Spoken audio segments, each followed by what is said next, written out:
Hi friends, இன்றைக்கி என்ன video பார்க்க போனால் காலையிலையும் மத்தியானம் விலாக் தான் பார்க்க போகிறோம். காலையில் நாங்கள் கீரை பிடுங்கலான்னு சொல்லிட்டு அப்பா கீரை பிடிக்கிட்டு இருக்கிறாங்க. நான் போய் மட்டும் கயிறு எடுத்துகிட்டு போய் கட்டலான்னு சொல்லிட்டு போய் எல்லாம் கட்டிகிட்டு இருக்கிறேன். எங்கள் அப்பா கீரை அரிஞ்சிட்ருக்குறாங்க.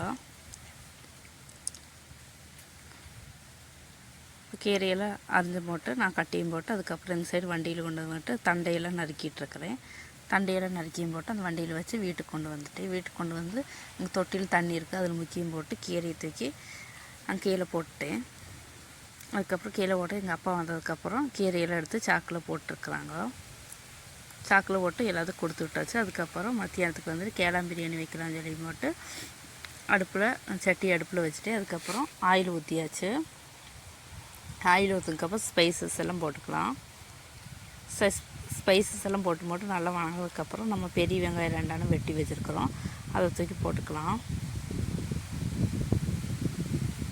இப்போ கரண்டி வச்சு நல்லா வணக்கிக்கலாம். இந்த பெரிய வெங்காயம் வணங்குறதுக்கு தேவையான உப்பு, பொடி உப்பு சேர்த்துக்கிறேன். அதையும் போட்டு நல்லா வணக்கிக்கலாம். இப்போ வணங்கினதுக்கப்புறம் நம்ம பேஸ்ட்டு சேர்த்துக்கலாம். இதில் சின்ன வெங்காயம், பூண்டு, இஞ்சி, பச்சை மிளகா, கொத்தமல்லி, புதினா அதெல்லாம் போட்டிருக்கிறேன். அதெல்லாம் போட்டு இந்த பச்சை மணம் போகிற வரைக்கும் நல்லா வணக்கிக்கலாம்.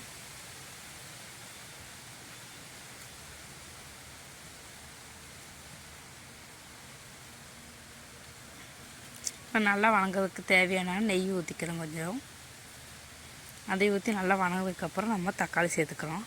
தக்காளி நல்லா வணக்கியும் போட்டு இப்போ தயிர் சேர்த்துக்கலாம். இப்போ தயிர் சேர்த்தியாச்சு. தயிர் சேர்த்ததுக்கப்புறம் மிளகாப்பொடி, மல்லிப்பொடி, கரம் மசாலா சேர்த்துக்கிறேன். அதையும் போட்டு நல்லா வணக்கிக்கலாம். பச்சை வாசமெல்லாம் போகட்டும்.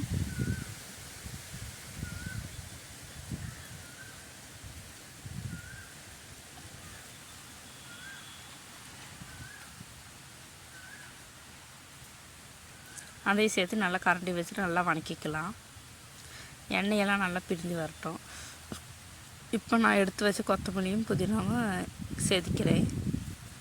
இப்போ எண்ணெயெல்லாம் நல்லா பிரிஞ்சு வந்ததுக்கப்புறம் நம்ம கேளா சேர்த்திக்கிறேன். கேளா நல்லா மசாலா கூட நல்லா பெரட்டி விட்டுக்கலாம். இப்போ நல்லா பெரட்டி விட்டு போட்டு கொஞ்சம் நேரம் கேளா வேகிறதுக்கு மூடி போட்டு மூடி வச்சுக்கலாம். இப்போ மூடி திறந்து பார்க்கலாம் அடி பிடிச்சிருக்குதானு. அடியெல்லாம் பிடிக்கல, நல்லா வெந்துட்டுருக்குது கேலாம். இப்போ எண்ணெயெல்லாம் நல்லா பிரிஞ்சு வந்துட்டுருக்குது. இப்போ கொஞ்சோண்டு நம்ம புதினாவும் கொத்தமல்லியும் சேர்த்திக்கிறோம். இப்போ நம்ம பிரியாணிக்கு தேவையான தண்ணி ஊற்றிக்கலாம். தண்ணி ஊற்றி மூடி வச்சுக்கலாம். இப்போ மூடி வச்சு போட்டு பார்த்தா கொதி வந்துடுச்சு. இப்போ அரிசி சேர்த்திக்கலாம் கொஞ்சம் கொஞ்சமாக.